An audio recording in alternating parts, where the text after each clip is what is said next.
David White, and I'm the warden of the Tucker unit of the Arkansas Department of Correction.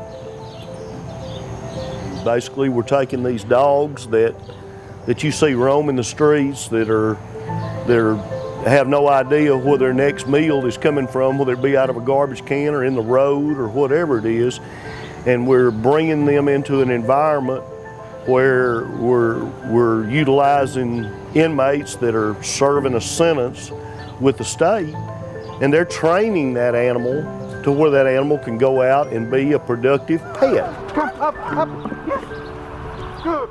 Like I say, simple program that is extremely effective, I think.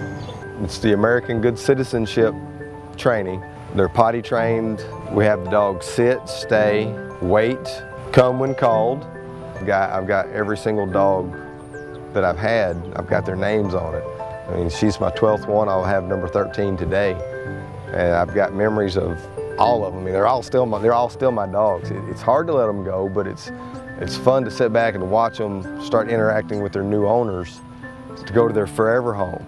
We're in July of 2015, and we'll be 4 years old in December. And right now we are very close to our 600 mark. So that means that in a little less than 4 years, we've adopted out almost 600 dogs. So that's 600 dogs that would have been put to death, and we've saved them from that alternative, and like I said, plus giving the inmates a job skill. So I'm very proud of that.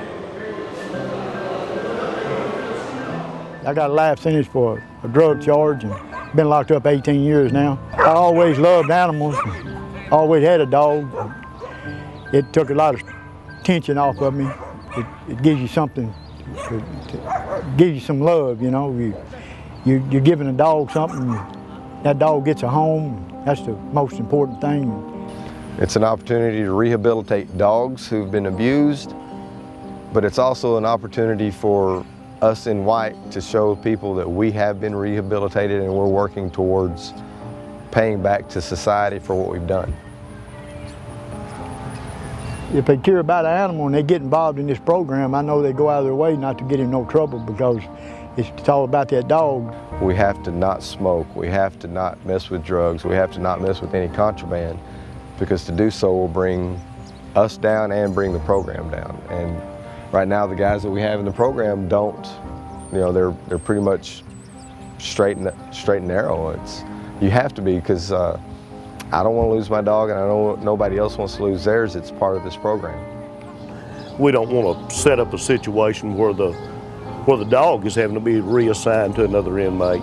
So we're looking for those individuals who are steady and that are willing to take that on, because that's a difficult task if you think about it, that on a weekly rotation, there's just a number of weeks go by before we rotate that animal back out into the community, and the inmate has to lose that pet and obtain another one, because it is an ongoing process. So it's difficult, but we find inmates that are able to handle that. When you spend 24/7 with them every day, you really get attached to them. But in my heart, I know that dog's going out to a better place. He's going to have a second chance in society, like I hope I have. It's kind of heartbreaking, you know, especially when you do 2 months with him, and that dog that's your best friend. He ain't gonna never lie to you. He gonna be straight up with you. That's the whole key about, you got to be straight up with the dog. You give that dog 100, that dog's gonna give you 100. That boy right there, that's my boy. That's Toby. Go ahead and pass off the dog that you have to the adoptive families. Make sure you take your journal, and then I have the information from the shelter that'll have their vet records and things like that. All you gotta do is love him. Always remember, dog is man's best friend. I've always heard that. It's a fact. That's the whole key about this program. Show that dog love, because we don't know what environment that dog came from. All you gotta do is love him.